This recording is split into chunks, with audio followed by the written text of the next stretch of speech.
Salam, salam, outsider, le débrief commence maintenant.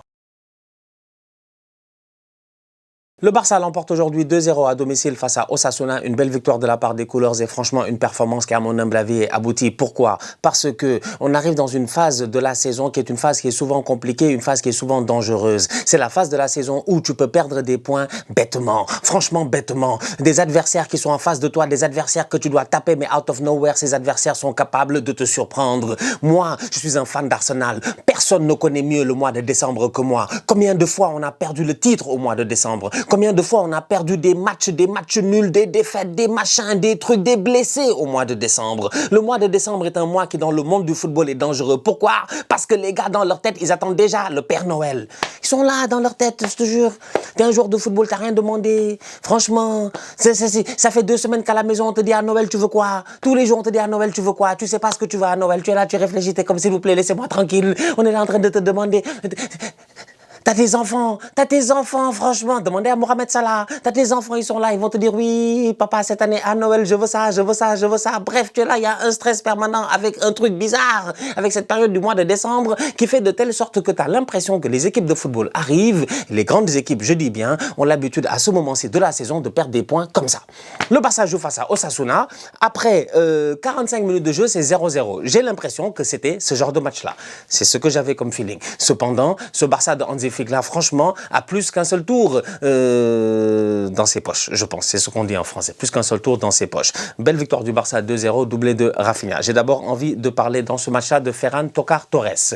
La minute Ferran Torres est devenue maintenant le sujet principal, Ferran Torres. Ferran, ces derniers temps, force est de constater qu'il est en train de se gérer. Cette saison, au complet, Ferran est en train de se gérer. Maintenant, Ferran n'est pas le plus grand joueur de football au monde. Ferran n'est pas le boy sur lequel tu peux le plus compter parce que Ferran, de temps en temps, il a tendance à disparaître, mais Ferran, franchement, c'est quelqu'un de sérieux quand il est sur le terrain. Aujourd'hui, Ferran a joué pendant combien de temps? 90 minutes, et franchement, pendant les 90 minutes, non seulement il claque un but qui est magnifique, un très beau but, un but d'attaquant, un but de numéro 9. Faut sentir le ballon, faut avoir ce flair-là pour venir placer cette tête pour que la balle passe en dessous de la barre transversale et elle rentre. Malheureusement, le but est annulé. Pourquoi? Parce que Lamine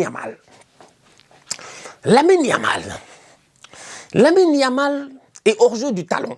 Franchement, j'avais vu hors-jeu de l'avant du pied, mais hors-jeu de l'arrière du pied, c'est rare. Il est hors-jeu en phase offensive du talon. Réfléchis à ce que je viens de dire. Lamine Yamal n'est pas hors-jeu de l'avant du pied, il est hors-jeu de l'arrière du pied. Corner joué à 2, Lamine Yamal récupère le ballon. Malheureusement, il y a ça, je dis bien, il y a son talent, il y a son talent qui devient un talon d'Achille, qui ramène ce hors-jeu-là et malheureusement annule ce but de Ferran Torres sur une belle combinaison des joueurs du Barça qui avait fini par un superbe centre de Marcus Rashford, tête de Ferran, 1-0. C'est un Barça qui en première mi-temps galère un tout petit peu. Ne galère pas parce que Osasuna est en train de leur faire la misère, non, galère parce qu'ils ont de la misère à trouver les solutions pour réussir à claquer un but à Osasuna. Le Barça a la possession de balle, le Barça fait le jeu, Lamine Yamal est sur le terrain et franchement, il est virevoltant. Aujourd'hui, j'ai apprécié la prestation de Lamine Yamal. Top performance de la part de Lamine Yamal aujourd'hui, franchement. Top performance. Pourquoi? Parce qu'il était là pour déstabiliser, il était là pour créer. Combien d'occasions le Barça a-t-il eu aujourd'hui en première mi-temps créées par Lamine Yamal? C'est Lamine Yamal qui constamment prend le ballon. En plus, Lamine Yamal, il a une esthétique de jeu que moi j'apprécie énormément. T'as vu son esthétique de jeu? Il est propre.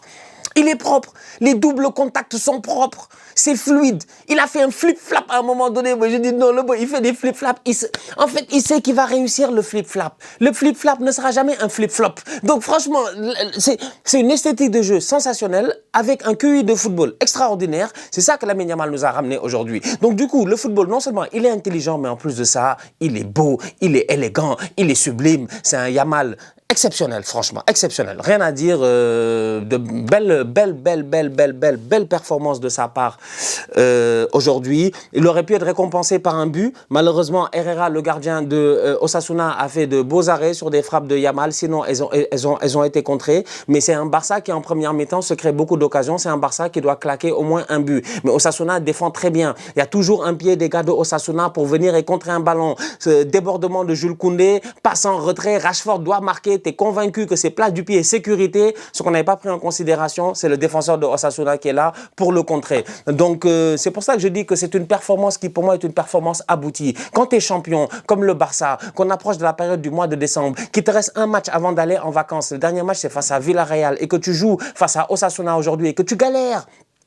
entre guillemets offensivement à trouver la faille, mais que tu perdures à cravacher, à travailler, et qu'en deuxième mi-temps tu accélères le rythme avec Pedri, s'il vous plaît. La deuxième mi-temps de Pedri, la deuxième mi-temps de Rafinha. Franchement, en deuxième mi-temps, c'est Pedri et Rafinha, ils ont accéléré le rythme. C'est un Pedri exceptionnel. Ça dit que Pedri, franchement, c'est Pedri, c'est un joueur de l'ombre, parce que de temps en temps, il peut jouer pendant 90 minutes, tu ne le vois pas, mais nous qui regardons le foot d'une certaine manière, qui l'aimons tellement, on regarde et on voit les circulations de passes, on voit comment Pedri, il est en train de contrôler le jeu. On voit comment Pedri, vraiment, c'est pas.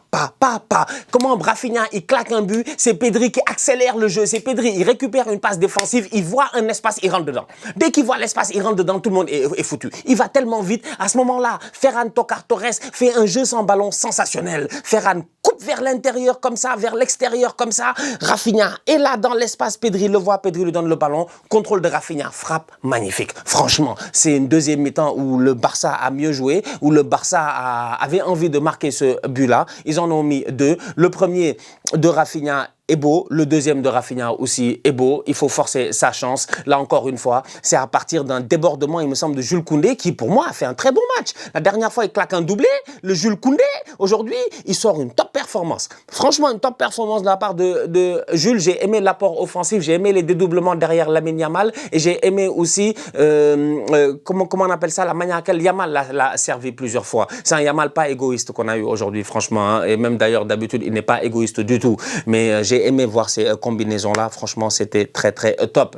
Eric Garcia au milieu de terrain, encore une fois, une belle perf. Je pense que ce double pivot-là, Eric Garcia, Pedri, c'est pas mal. Je trouve qu'Eric Garcia a même plus de volume de jeu et d'agressivité que Frenkie de Jong. Peut-être que le Barça, avec ses lignes défensives hautes-là, avec le risque qu'ils prennent, avec leurs défenseurs qui sont très hauts, ils ont besoin d'avoir un milieu défensif méchant. Un milieu défensif capable de poursuivre les gars, de les fatiguer. Aujourd'hui, on a vu en première mi-temps, je pense que c'est Munoz. Il y a un boy là qui est sur le côté droit de Osasuna. Plusieurs fois, il a essayé de déborder. Plusieurs fois, Eric Garcia était là pour essayer de le rattraper. Surtout quand Baldé montait à l'assaut et que derrière, Baldé se faisait prendre parce qu'il était un peu trop en retard. Tu avais Eric Garcia qui était là pour coulisser. Donc franchement, Eric Garcia, j'ai aussi beaucoup aimé son match. Maintenant, il faut en parler un tout petit peu. Rashford aussi, c'est géré. Là, ça fait plusieurs matchs, il joue avec Gérard Martin Koubarsi. Il a eu clean sheet aujourd'hui face à Osasuna. L'équipe de Boudimir, il a eu clean sheet avec Gérard Martin Koubarsi. Yohan Garcia a eu à faire des arrêts, même si je pense qu'il y a un arrêt qui fait sur Boudimir et tout, il est hors jeu et tout, mais il a eu à faire quelques arrêts, donc top match de sa part. Mais Gérard Martin et Koubarsi, bon, peut-être que petit à petit, avec le temps qui va avancer, les deux boys de la Masia vont peut-être ensemble réussir vraiment à trouver l'osmose qu'il faut, la cohésion qu'il faut et devenir une charnière très jeune, très jeune, avec très peu d'expérience, mais solide, juste ce qu'il faut. En tout cas, en Ligas, pour le moment, des fois, c'est pas sûr, mais là, aujourd'hui, c'était bien. Donc voilà, bon match de la part du Barça. Le retour de Rafinha fait du bien aussi parce que ça permet de...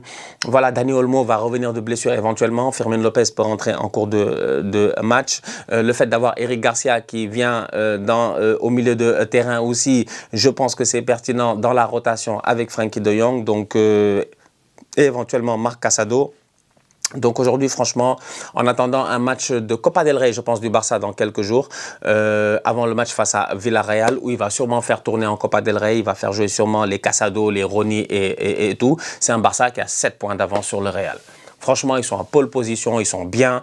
Le Real va jouer face au Deportivo Alavés. On ne sait jamais ce qui peut se passer avec ces Madrilènes en ce moment. Mais si le Real foire ce week-end encore une fois, alors là, c'est comme si le Classico, ce n'était pas avant-hier et qu'avant-hier, ils étaient 4 points derrière le Real. Franchement, mes respects.